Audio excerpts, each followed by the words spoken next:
قال الله سبحانه وتعالى في القرآن العظيم أعوذ بالله من الشيطان الرجيم بسم الله الرحمن الرحيم اليوم أكملت لكم دينكم وأتممت عليكم نعمتي ورضيت لكم الإسلام دينا صدق الله العظيم۔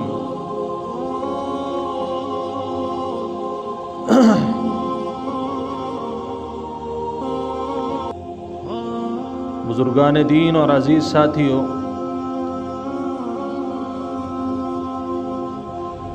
پچھلے جمعے حجۃ الوداع کے عنوان پر میں نے آپ سے چند باتیں حضور اکرم محمد رسول اللہ صلی اللہ علیہ وسلم کی نصیحتیں عرض کی تھیں۔ آج اسی کی یہ تیسری نشست ہے۔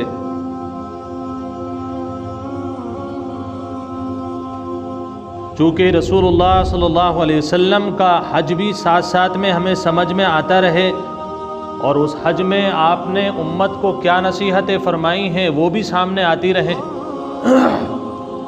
تو ایک تو حج کرنا آسان ہو جائے گا، دوسرا آپ کی محبت امت کے ساتھ کیا تھی، آپ کا تعلق میرے اور آپ کے ساتھ کیا تھا، یہ بھی ہمارے سمجھ میں آتا رہے گا۔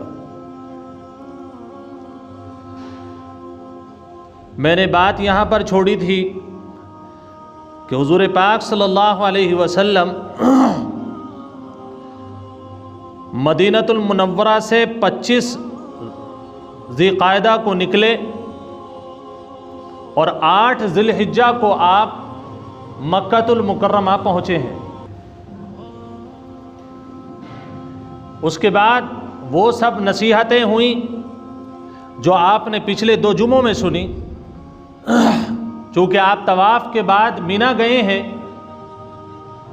اور مینا میں جا کر کے آپ نے پہلا خطاب وہ فرمایا جو 7 نصیحتیں ہم سن چکے ہیں۔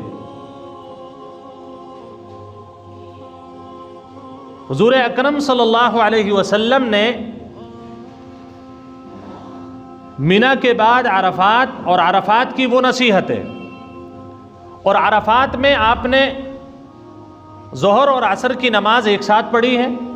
پھر اس کے بعد مغرب کے قریب صحابہ اکرام رضی اللہ عنہم کو حکم دیا کہ اب ہمیں یہاں سے مزدلفہ چلنا ہے۔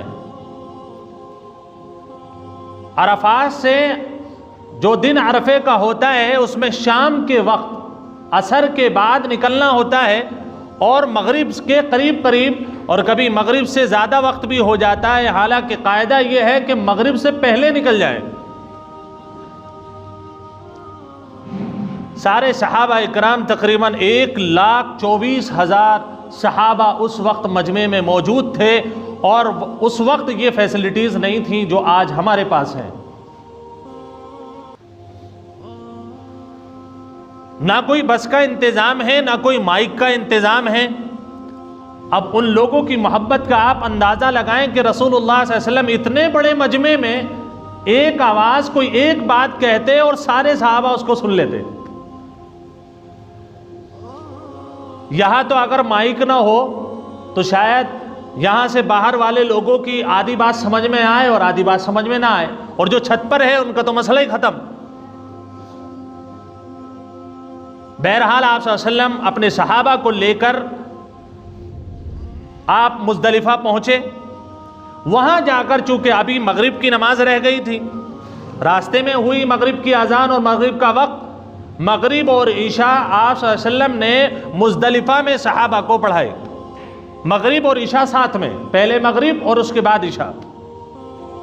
پوری رات رسول اللہ صلی اللہ علیہ وسلم وہاں تشریف فرما تھے، صحابہ اکرام موجود تھے، پوری رات اللہ کی یاد میں گزاری۔ ایسے ماحول میں جبکہ ایک طرف صرف ایک ہی مدعا ہے وہاں پر آنے کا، اور وہ ہے اللہ اور اس کے رسول سے محبت۔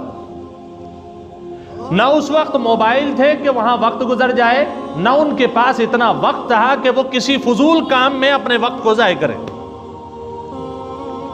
اس رات کی آہ و بکا کے بعد رسول اللہ صلی اللہ علیہ وسلم نے فجر کی نماز پڑھائی، اور فجر کے بعد آپ صلی اللہ علیہ وسلم نے فرمایا کہ اب دوبارہ ہمیں مینا چلنا ہے۔ آپ میں سے جو حاجی ہیں ان کی سمجھ میں بات بالکل سمجھ میں آ رہی ہوگی، اور جو نہیں ہے شاید میں سمجھتا ہوں کہ اپنے ذہن میں وہ خاکہ بنا لیں اور اللہ سے دعا کریں کہ اللہ ہمیں بھی ان مقدر والوں میں شامل فرما لے جو بار بار تیرے اور تیرے نبی کے گھر کا دیدار کریں۔ رسول اللہ صلی اللہ علیہ وسلم نے صحابہ کو لے کر کے مینا کی طرف کوچ کی ہے، اور مینا میں آپ پہنچ گئے 10 ذی الحجہ کو۔ آج بھی ضابطہ یہی ہے کہ 10 تاریخ کو آپ کو واپس کہاں آنا ہے؟ مینا تشریف لانا ہے۔ مینا میں آپ نے سب سے پہلے جمرہ عقبہ کی رمی کی۔ رمہ یرمی کے مارنا آتے ہیں، مارنے کے، کنکری مارنا، رمہ یرمی کے مانا۔ حضور پاک صلی اللہ علیہ وسلم نے ایک ستون کو کنکری ماری، اور اس کے بعد آپ نے اپنے صحابہ سے کہا کہ اب قربانی کرنی ہے۔ قربانی میں رسول اللہ صلی اللہ علیہ وسلم نے 100 اونٹ منگائے، ان میں سے اپنے دستے مبارک سے 63 اونٹ اپنے ہاتھ سے ذبح کیے ہیں۔ آج کا بڑے سے بڑا قصائی بھی 3 اور 4 قربانیاں کرتا ہے، اس کے بعد اس کے ہاتھ پیر پھولنے لگتے ہیں۔ اور اگر جو انسان ہم میں سے ہو کہ جو زیادہ نہیں جانتا ہے، اسے پریکٹس بھی نہیں ہے، تو ایک جانور کو ذبح کرنے میں آپ ایسے مان لیجئے کہ پورا دن نکل جائے گا۔ اب آپ یہ کہہ سکتے ہیں کہ وہاں تو گوشت تو آپ صلی اللہ علیہ وسلم نے نہیں نکالا تھا، لیکن آپ یہ بتائیں اونٹ کا ذبح کرنا اتنا بھی آسان نہیں ہے۔ اگر آپ کے شہر میں کسی محلے میں کوئی اونٹ ذبح ہو تو پورے شہر میں یہ ڈھنڈورا ہو جاتا ہے کہ فلاں محلے میں اونٹ کٹ رہا ہے، کیونکہ اس کا ذبح کرنے کا انداز الگ ہے۔ آپ صلی اللہ علیہ وسلم نے اپنی زندگی کے حساب سے 63 اونٹ، کیونکہ حضور پاک صلی اللہ علیہ وسلم کی پوری عمر اس دنیا بھی کتنی ہوئی تھی؟ 63 سال آپ صلی اللہ علیہ وسلم کی عمر ہوئی۔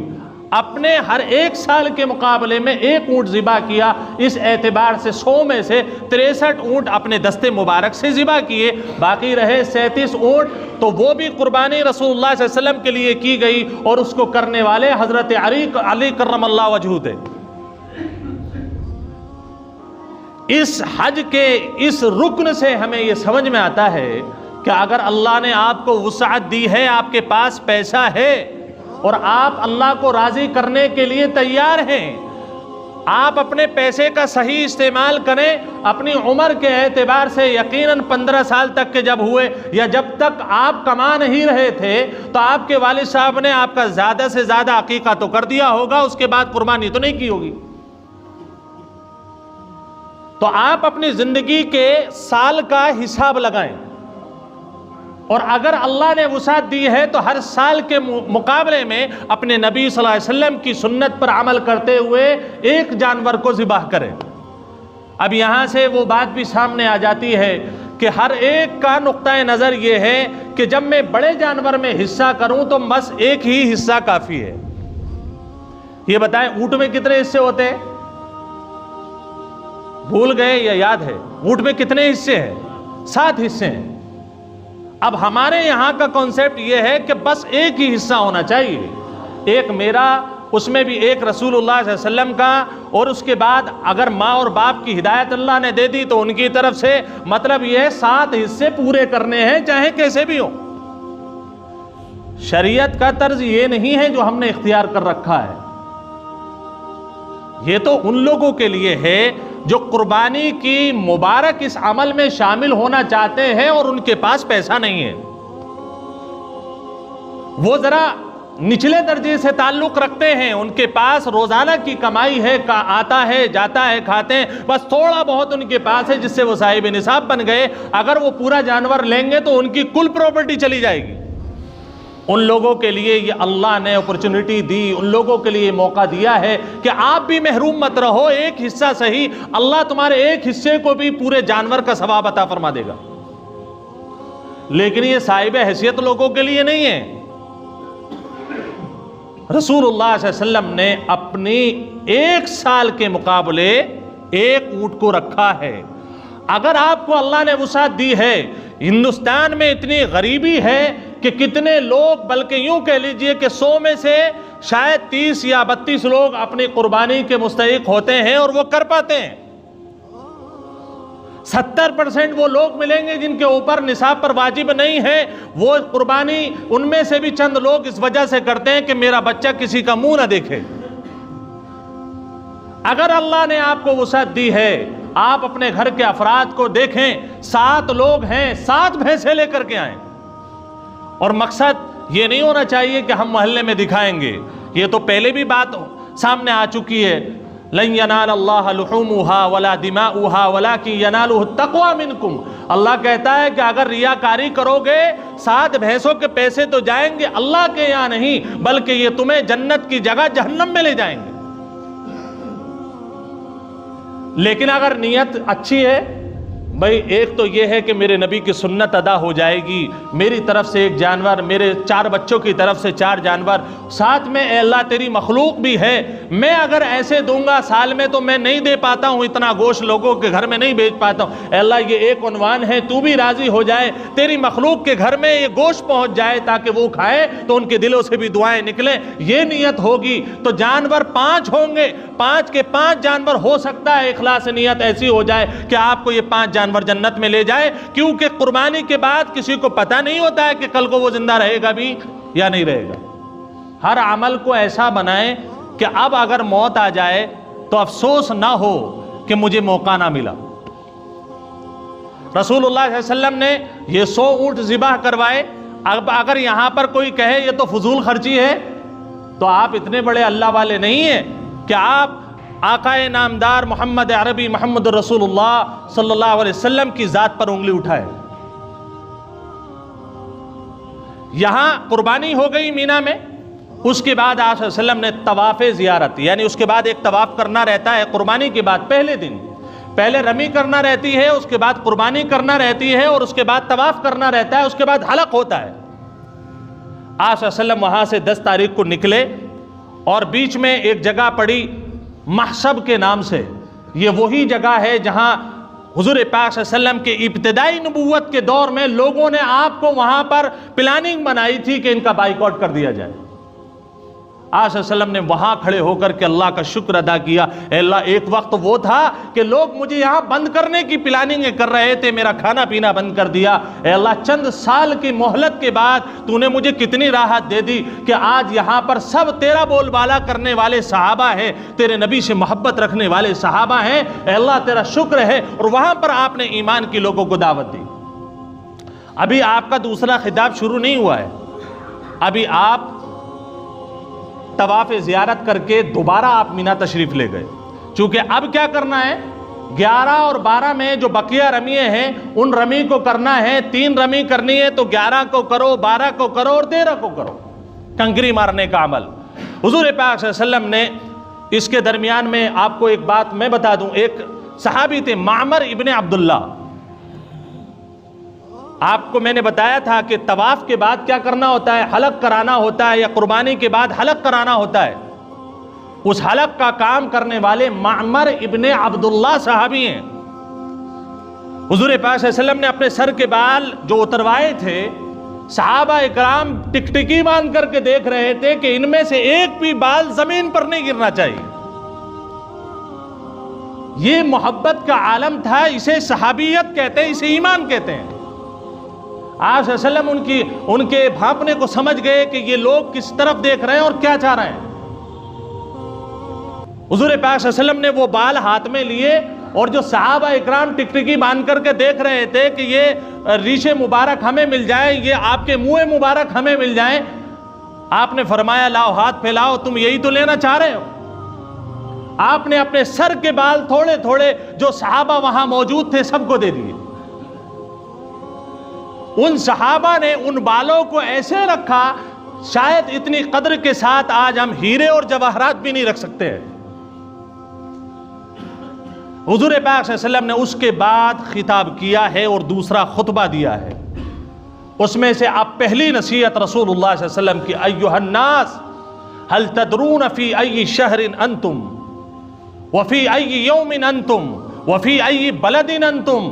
لوگوں کیا تم جانتے ہو کہ تم کون سے مہینے میں اس وقت آئے ہو؟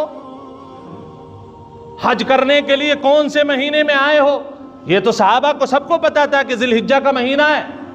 لیکن اصل مقصد یہ تھا کہ آپ صلی اللہ علیہ وسلم تمہید باندھ رہے ہیں لوگوں کو اس مہینے کا احترام بتانے کے لیے، اس دن کا احترام بتانے کے لیے، مینا جس جگہ پر کھڑے ہوئے ہیں اس جگہ کا احترام بتانے کے لیے، اور جس شہر میں ہے مکہ المکرمہ اس کا احترام بتانے کے لیے آپ نے سوال قائم کیا، فی ای شہر انتم، تم جانتے ہو کس مہینے میں ہو، وفی ای یوم انتم، اور کون سا دن آج ہے، 10 ذی الحجہ کا دن ہے، کیا تم جانتے ہو؟ اور فرمایا وفی ای بلد انتم، کس شہر میں تم ہو، کیا تم وہ جانتے ہو؟ فقالوا، صحابہ نے کہا کہ فی یوم حرام، جی ہاں ہمیں یہ پتا ہے کہ یہ محترم دن ہے، وفی بلد حرام، ہم یہ بھی جانتے ہیں کہ یہ جو شہر ہے بہت محترم ہے، وشہر حرام، اور مہینہ جو چل رہا ہے یہ بھی بہت محترم ہے۔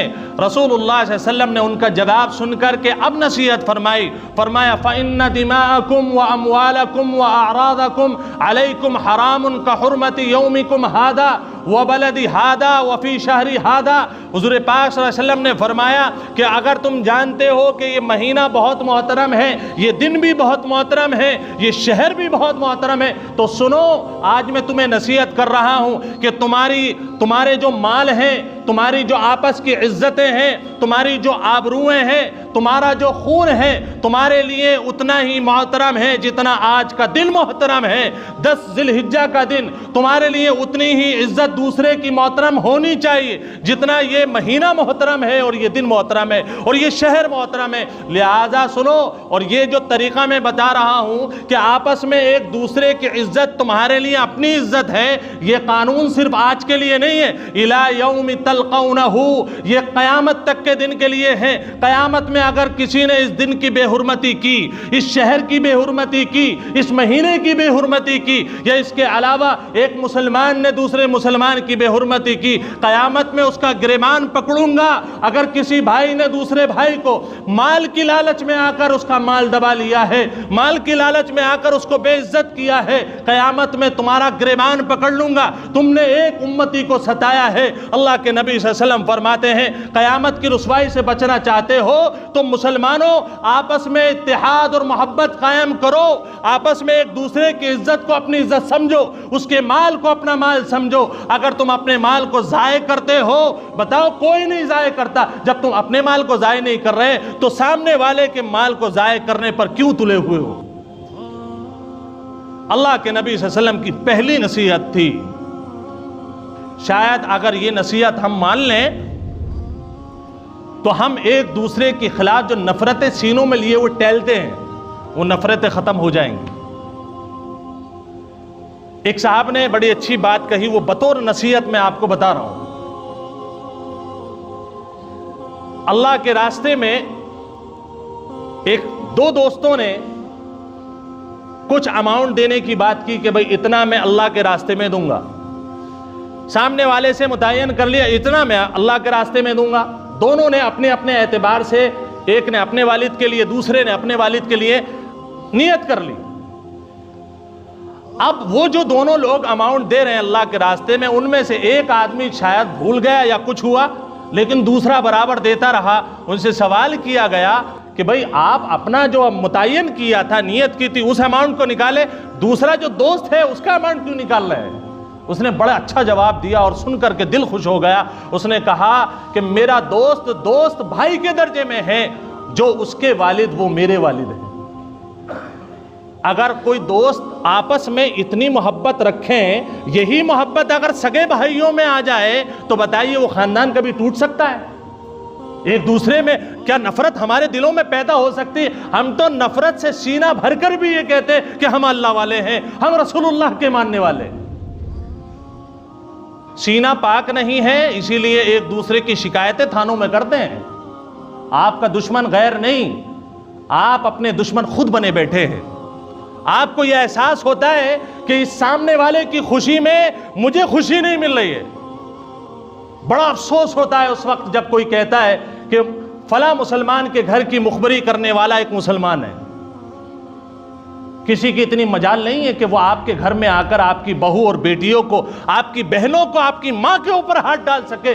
کوئی ہندوستان میں کوئی قانون ایسا نہیں ہے جب تک ان کے پاس کوئی اطلاع نہ چلی جائے تم کتنے بڑے ذلیل ہو کہ تمہیں یہ احترام نہیں کہ جو سامنے والے کی ماں ہے وہ میری بھی ماں ہے، جو سامنے والے کی بہن ہے وہ میری بھی بہن ہے، کیونکہ اللہ کے نبی صلی اللہ علیہ وسلم نے مینا میں کہا ہے کہ تم سب کے سب آپس میں بھائی ہو، ان دماءکم واموالکم واعراضکم حرام علیکم، تمہارے لیے ایک دوسرے کی عزت سے کھیلنا حرام ہے، دوسرے کے مالی نقصان پہنچانا حرام ہے، تم نے اسے نقصان پہنچا دیا، دل میں خوشی میسر ہو گئی، حالانکہ ایسا نہیں ہے۔ اللہ فرماتا ہے آج تو نے اس کی ماں کو رسوا کیا، اس کے گھر میں پولیس کو بھیجا ہے، آج تو بھیج دے، قیامت میں جب تجھے رسوا اللہ کرے گا اور نبی گواہی دے گا تو تیری رسوائی اور اس کی رسوائی کا مقابلہ کیا جائے تو اس کی رسوائی کچھ بھی نہیں جو تیری رسوائی ہوگی، کیونکہ اس کی رسوائی تو نے ایک محلے میں کرائی، اور اللہ کا نبی جب قیامت میں تیری رسوائی کرے گا تو بتا کتنے لوگ ہوں گے،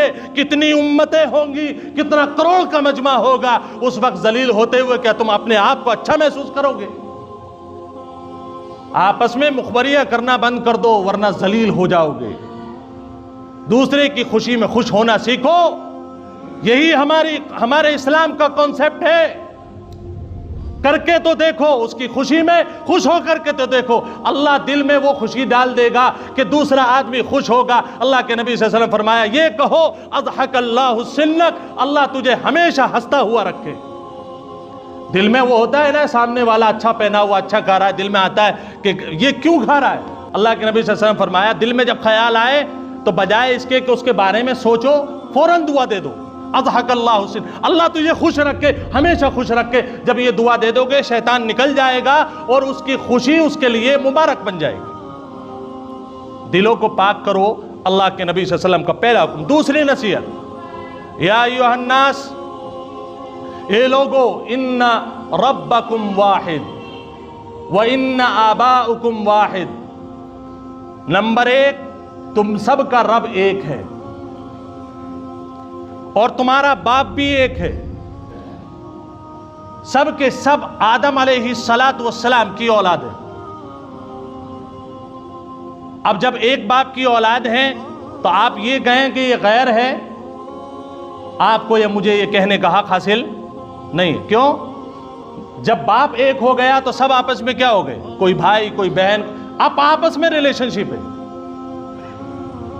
اللہ کے نبی صلی اللہ علیہ وسلم نے اس کے بعد فرمایا الا لا فضل لعربی علی عجمی، سنو، ہو سکتا ہے کہ کوئی عربی آدمی یہ کہے کہ صاحب یہ تو ہندوستانی آ گیا،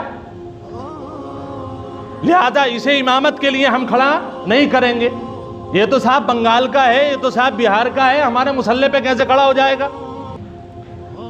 یہ بات بھی لوگوں میں پائی جاتی ہے۔ بھئی فلاں آدمی فلاں علاقے کا ہے، مسلمان ہے یا نہیں ہے؟ صاحب مسلمان تو ہے لیکن فلاں علاقے کا ہے، ہمارے یہاں پر اس کا کوئی کام نہیں ہے۔ ایک آدمی خوبصورت ہے، وہ یہ کہتا ہے کہ صاحب مجھے کالوں سے بڑی نفرت ہے، کئی لوگوں کو کہتے ہوئے سنا ہے۔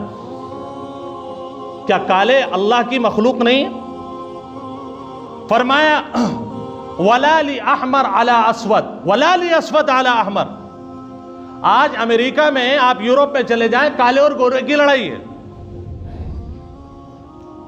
اور ہندوستان کے اندر چند فطرت والے یہ لوگ بھی موجود ہیں کہ کالوں کو گورے پسند نہیں اور گوروں کو کالے پسند نہیں۔ اللہ کے نبی صلی اللہ علیہ وسلم نے فرمایا ان اکرمکم عند اللہ اتقاکم، اگر تم خوبصورت ہو تو یہ مت سمجھو کہ تم جنت میں چلے جاؤ گے، اور اگر تم کالے ہو تو یہ مت سمجھو کہ تم جہنم میں جاؤ گے۔ اس لیے کہ کالا اور گورا ہونا اللہ کی طرف سے ہے، اللہ کے ہاں جنت میں تو وہ جائے گا جو تم میں سب سے زیادہ اللہ کو خوش کرنے کی کوشش کرے گا۔ متقی لوگ، تقوی والے لوگ اللہ کو پسند ہے۔ اس لیے اللہ کے نبی صلی اللہ علیہ وسلم فرمایا کبھی اگر جھگڑا بھی ہو جائے تو یہ کالے گورے کا فرق، عربی اجمی کا فرق، اس محلے کا اس محلے کا فرق، مراد آباد اور رامپور کا فرق، مراد آباد اور بہار کا فرق، یہ فرق آج معاشرے میں ہے۔ ہمارے یہاں یہ تصور کیا جاتا ہے کہ ہمارا علاقہ بیسٹ ہے، ہمارا محلہ بیسٹ ہے، ہم بیسٹ ہے، ہماری پرسنالٹی سب سے بیسٹ ہے۔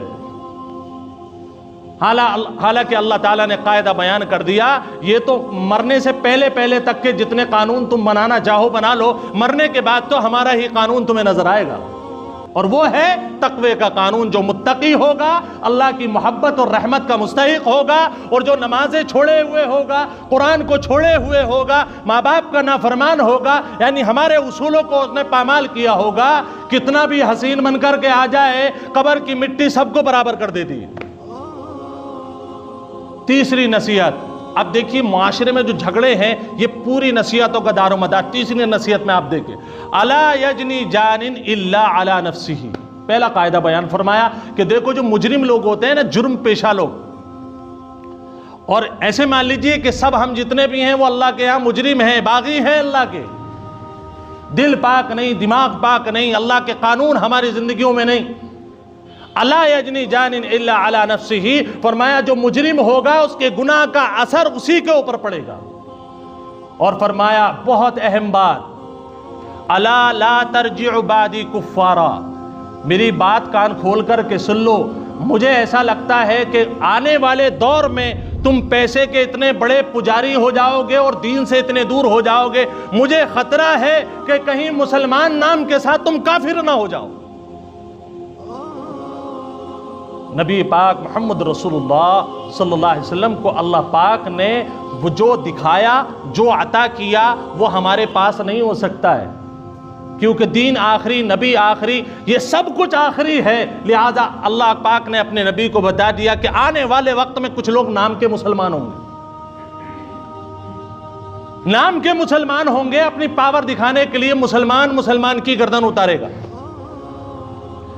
ٹیپو سلطان کو تباہ کرنے والا وہ کوئی غیر مسلم نہیں تھا، مسلمان تھا۔ پوری تاریخ اور ہسٹری اٹھا کر کے دیکھ لے، خلافت عثمانیہ کو ختم کرنے والا مصطفیٰ کمال پاشا کوئی غیر مسلم نہیں تھا، اس کے پاس بھی مسلمان نام تھا، اور اس نے اپنے آپ کو جمہوری کہا کہ ہم خلافت کو نہیں مانیں گے، ہم جمہوریت کو مانتے۔ لہذا آج بھی کچھ لوگ ایسے جو بظاہر اپنے آپ کو مسلمان کہتے ہیں لیکن ان کا کام کیا ہے، وہ دہریے ہیں وقت کے۔ سلمان رشدی کو اٹھا کر کے دیکھ لے، تسلیمہ نسرین کو اٹھا کر کے دیکھ لے، اور اس جیسے کتنے ایسے لوگ ہیں جو ماسٹروں کی شکل میں، جو دینداروں کی شکل میں اصل دین کے دشمن چھپے بیٹھے، جنہیں نہ اللہ کے قانون کی پرواہ، نہ انہیں مسلمانوں کی عزت کی پرواہ، انہیں تو بس اسلام میں بھی کمیاں نظر آتی ہیں، مسلمانوں میں بھی کمیاں نظر آتی ہیں۔ اور کئی میں نے ابھی سنا پیچھے کہ پاکستان میں کچھ ڈکیت ایسے بنے، اور وہ شاید ہندوستان میں بھی ہے، کہ انہوں نے اپنی شہرت بنانے کے لیے اپنے محلے کے مسلمانوں کو ہی ختم کر دیا۔ ڈکیت کوئی ایسے تو بنتا نہیں کہ کوئی سرٹیفکیٹ مل رہا ہو یونیورسٹی میں، سگنیچر کرائے اور سرٹیفکیٹ مل گیا، کچھ نہ کچھ تو گندا کام کرنا ہوگا۔ لہٰذا اب وہ اپنے شجاعت کو دکھانے کے لیے اسلام اور غیر اسلام کا مطلب بھی ختم کر دیتا ہے، اور اللہ تو یہ کہتا ہے تو نے مسلمان کو مارا، اگر کسی غیر مسلم کو بھی بغیر وجہ کے جان سے مار دے گا، اللہ پاک قیامت میں کبھی تجھے جنت میں جانے نہیں دے گا۔ آپ صلی اللہ علیہ وسلم نے فرمایا مجھے خطرہ ہے، الا لا ترجعوا بعدی کفارا، میرے بعد سب کافر مت ہو جانا، یضرب بعضکم رقاب بعض، کہیں ایسا تو نہ ہو جائے کہ تم میں سے ایک آدمی دوسرے کی گردن اتار دے، ایسا مت کر دینا، وقت ایسا آنے والا ہے۔ اب اتحاد کی اس سے بڑی اپیل کیا ہوگی؟ رسول اللہ صلی اللہ علیہ وسلم ایک ایک بات کو پکڑ کر کے ہمیں سمجھا رہے۔ اب آخری نصیحت، چوتھی نصیحت بتا رہا ہوں، اس کے بعد انشاءاللہ بعد میں نصیحت ہوگی، ابھی ٹائم بھی ہے۔ چوتھی نصیحت میں اللہ کے نبی صلی اللہ علیہ وسلم فرمایا الا ان الشیطان قد ایس من ان یعبدہ المصلون۔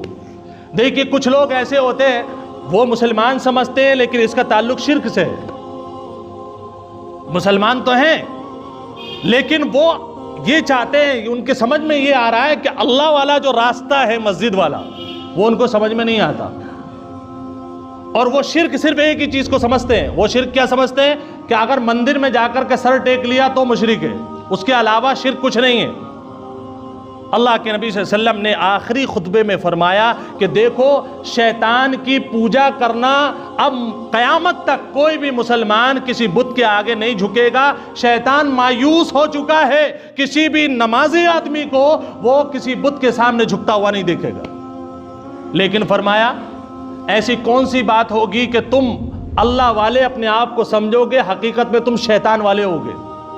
فرمایا وَلَكِنْ فِي التَّحْرِيشِ بَيْنَهُمْ، ہاں وہ جھگڑا ڈالے گا، یہ مسلمان اسے گالی بکے گا، وہ اسے گالی بکے گا، آپس میں جھگڑے ہوں گے، پڑوسی پڑوسی کو ستائے گا۔ فرمایا جب یہ بات ہونے لگے اور آپس میں آپ کو غصہ آنے لگے، ایک پڑوسی کی کوئی بات برداشت نہیں، باپ کو بیٹے کی برداشت نہیں، بیٹے کو باپ کی برداشت نہیں، جب ایسا ماحول ہو جائے سمجھ لو تم اللہ والے ہو ہی نہیں، تمہارے اندر شیطان اپنا گھر بنا چکا ہے۔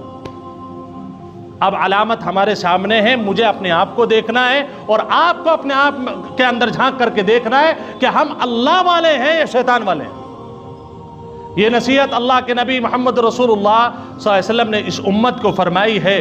یقیناً ہمارے دلوں کے اندر اللہ اور اس کے رسول کی محبت ہے، یہ ہم مانتے ہیں، لیکن آج ہمارے اندر سب سے بڑی چیز کیا ہے؟ سب سے بڑی چیز ہے ہمارا اپنا کبر، ہمارا اپنا تکبر، جو ہمیں کسی کے سامنے ملائم انداز پر بات کرنے پر بالکل بھی ہمارا ساتھ نہیں دیتا ہے۔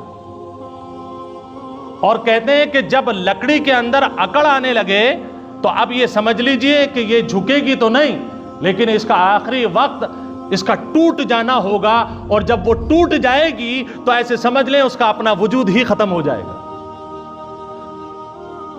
آپ بات کو سمجھیں، اللہ کے نبی محمد رسول اللہ صلی اللہ علیہ وسلم ہم سے کیا کہنا چاہتے ہیں، ہمیں کیا بنانا چاہتے ہیں، اور آج ہم کیا بن گئے۔ اللہ کے نبی صلی اللہ علیہ وسلم نے اور بھی نصیحتیں بیان فرمائی ہیں، وقت زیادہ ہو رہا ہے لیکن آپ کو آخری ایک نصیحت اور بتا دیتا ہوں۔ اللہ کے نبی صلی اللہ علیہ وسلم نے حضرت علی کرم اللہ وجہہ کے بارے میں بیان فرمائی۔ آپ صلی اللہ علیہ وسلم کو ایک واقعہ معلوم ہوا کہ کچھ لوگ حضرت علی سے دل میں بغض رکھتے ہیں، اور وہ اپنے آپ کو یہ کہتے ہیں کہ ہم مسلمان ہیں، کیونکہ حضرت علی کا آپ کو میں پہلے مرتبہ بتا دوں۔ آپ کو فضیلت کے لیے صرف اتنا جان لینا کافی ہے کہ حضرت علی کرم اللہ وجہہ آپ صلی اللہ علیہ وسلم کے چچا زاد بھائی ہیں، اور بچوں میں سب سے پہلے ایمان لانے والے ہیں۔ یہی وجہ کافی ہے کہ ہم ان سے محبت کریں، لیکن نسبت اور بھی ہے۔ حضور پاک صلی اللہ علیہ وسلم کے چچا زاد بھائی ہیں، لیکن پرورش آپ صلی اللہ علیہ وسلم نے حضرت علی کی ہے، اور آپ کسی بچے کی پرورش کریں تو وہ آپ کی اولاد کے حکم میں ہو جاتا ہے؟ نہیں، شرعی احکامات تو نازل نہیں ہوتے، لیکن آپ کو اس سے ایسی محبت ہو جاتی ہے جیسے اپنی سگی اولاد سے محبت ہوتی ہے۔ اب اگر کوئی آپ کی اولاد کو آپ کے سامنے یا آپ کی پیٹھ پیچھے کوئی برا کہے تو آپ کو تکلیف ہوگی یا نہیں ہوگی؟ یقیناً ہوگی۔ اور آپ کا حضرت علی سے ایک رشتہ جو سب سے زیادہ مضبوط تھا وہ دامادی رشتہ تھا، اور ایسا داماد جسے پالا ہو، جس کے پوری پرورش حضرت محمد صلی اللہ علیہ وسلم نے کی ہو، اور ساتھ میں شادی بھی حضور پاک صلی اللہ علیہ وسلم نے کی۔ جس وقت حضرت فاطمہ سے نکاح ہو رہا تھا، مفسرین اور مورخین یہ کہتے ہیں کہ وہ داماد کم اور بیٹے زیادہ لگ رہے تھے۔ حضرت علی کا جو بیڈ تھا وہ سجانے کے لیے پیسوں کی ضرورت پڑی تو حضرت فاطمہ کا کوئی سنگار نہیں ہوا، کوئی سامان نہیں آیا۔ آپ نے حضرت علی سے پوچھا کچھ ہے جیب میں؟ نہیں ہے۔ کہا صاحب میرے پاس تو کچھ بھی نہیں ہے۔ آپ نے قرض مانگنے کو کہا، حضرت عثمان کے پاس گئے، حضرت ابو بکر رضی اللہ عنہ کے پاس گئے، آپ نے کسی کو بلایا نہیں، ایک زرہ دی اور زرہ کو بیچا گیا جو 450 درہم میں تقریباً بیچی گئی، اور اس کا سارا سامان خریدنے والے حضور پاک صلی اللہ علیہ وسلم کے اشاروں پر آپ کے صحابہ تھے۔ محسوس یہ ہو رہا تھا علی بیٹے ہیں اور فاطمہ کو لینے کے لیے جا رہے ہیں، اور سگی بیٹی کون ہے؟ فاطمہ۔ اب اس سے آپ اندازہ لگائیں کہ حضرت علی سے حضور پاک صلی اللہ علیہ وسلم کو کتنی محبت ہوگی۔ اب آپ صلی اللہ علیہ وسلم بہرحال واپس میں آ رہے ہیں، ابھی وہ نصیحتیں پوری نہیں ہو رہی ہیں، بیچ میں روک کر کے آپ کو سمجھانا چاہتا ہوں حضرت علی رضی اللہ تعالیٰ عنہ سے ہمیں محبت کیسی کرنی چاہیے۔ کچھ لوگ اہل بیت کو برا کہہ دیتے ہیں، کہتے ہیں کہ کچھ لوگ حضرت حسین رضی اللہ تعالیٰ عنہ پر انگلی اٹھاتے ہیں، کچھ حضرت عائشہ پر انگلی اٹھاتے ہیں، کچھ حضرت فاطمہ پر انگلی اٹھاتے ہیں، کچھ تو حضرت علی پر ہی انگلی اٹھا دیتے ہیں۔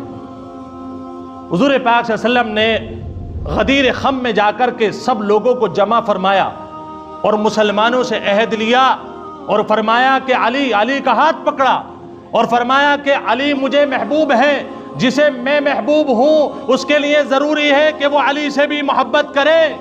اے اللہ، جو علی سے محبت کرے تو اس سے محبت کر، جو علی سے دشمنی کرے اے اللہ تو اس کا بھی دشمن ہو جا، اے اللہ جو علی کو رسوا کرے اے اللہ تو اس کو رسوا فرما دے۔ آپ نے فرمایا جس کا محبوب نبی ہے اس کے لیے ضروری ہے کہ اس کا محبوب علی بھی ہونا چاہیے۔ یہ حضرت علی سے محبت تھی جو رسول اللہ صلی اللہ علیہ وسلم نے غدیر خم میں جا کر کے بیان فرمائی ہے۔ آج ہمیں اور آپ کو ضرورت ہے کہ اگر کوئی ہم سے یہ کہے کہ اہل بیت سے محبت ہے یا نہیں ہے، ہم تو ڈنڈا ٹھوک کر یہ بات کہتے ہیں جسے اہل بیت سے محبت نہیں اس کا اسلام سے تعلق کس بات کا؟ وہ کہتا ہے کہ صاحب آپ سے تو محبت ہے لیکن آپ کا بچہ میرے لیے دشمن ہے، تو کیا کوئی باپ ایسی محبت کو ایکسپٹ کر لے گا؟ وہ یہ کہے کہ آپ سے تو مجھے محبت ہے لیکن آپ کا جو نواسا ہے اسے میں جان سے مار دوں گا، نہیں چلے گا نا۔ تو پھر حضور پاک صلی اللہ علیہ وسلم سے تو کہہ رہے ہیں کہ آپ سے محبت ہے، جب حضرت حسن اور حسین کی باری آتی ہے تو ان میں کمیاں نکالتے ہیں، حضرت علی کی باری آتی ہے تو کہتے ہیں کہ صاحب یہ تو جنگ جمل میں انہوں نے لڑائیاں کی ہیں۔ ایک صاحب کا میرے پاس آگرہ سے فون آیا، تاریخ داں ہیں، کوشش کرتے ہیں، بہت اچھی تاریخ بھی پڑھتے ہیں، مسلمان ہیں۔ انہوں نے تاریخ کے حوالے سے ایک سوال کیا، اکثر کرتے رہتے ہیں۔ انہوں نے کہا کہ صاحب یہ بتائیے کہ خلافت اصل کہاں تک ہے؟ میں نے کہا یہ تو متیقن بات ہے، 4 خلیفہ ہیں، اس کے بعد جو خلافت کا نام دیا گیا ہے وہ امارت ہے، خلافت کے درجے میں، لیکن خلافت نہیں کہیں گے۔ انہوں نے کہا بھئی ہم تو حضرت ابو بکر، حضرت عمر اور حضرت عثمان تک خلافت مانتا ہوں، حضرت علی کی خلافت کو میں نہیں مانتا۔ یعنی گویا کہ وہ دبے الفاظوں میں یہ کہنا چاہتا ہے کہ مجھے اللہ کے نبی سے بھی محبت ہے، تینوں صحابہ سے بھی محبت ہے، لیکن علی کی باتیں مجھے پسند نہیں ہے، اس لیے مجھے علی پسند نہیں۔ آپ صلی اللہ علیہ وسلم کا کھلا ہوا اعلان ہے، جو علی کا دشمن وہ نبی کا دشمن، جو نبی کا دشمن وہ خدا کا دشمن۔ اس لیے اپنے جگہوں، اپنے دلوں کے اندر اصحاب بیت کے لیے، اہل بیت کے لیے آپ جگہ بنائیں اور محترم کریں۔ سیدۃ النساء اہل الجنہ فاطمہ اہل جنت عورتوں کی سردار ہیں۔ سیدنا حسن اور حسین رضی اللہ عنہما، یہ جتنے بھی شباب جنہ ہوں گے، جتنے بھی جنت کے نوجوان ہوں گے، ان کے سردار حضرت حسن اور حضرت حسین۔ اور حضرت علی کے پاس محبت کے لیے آپ کے پاس ایک وجہ نہیں، تین وجہ ہیں کہ آپ کی پرورش میں پلنے والا وہ بچہ ہے، سب سے پہلے ایمان لانے والا وہ بچہ ہے، حضور پاک صلی اللہ علیہ وسلم کا دامادی رشتہ اس سے قائم ہے۔ اب آپ کو کون سی نسبت چاہیے کہ جس کی وجہ سے آپ حضرت علی سے محبت کریں گے؟ اللہ پاک نبی پاک صلی اللہ علیہ وسلم کی ان نصیحتوں پر عمل کی توفیق نصیب فرمائے، حضرت علی سے محبت نصیب فرمائے۔ آمین۔ وآخر دعوانا ان الحمدللہ رب العالمین۔ سنتیں پڑھنے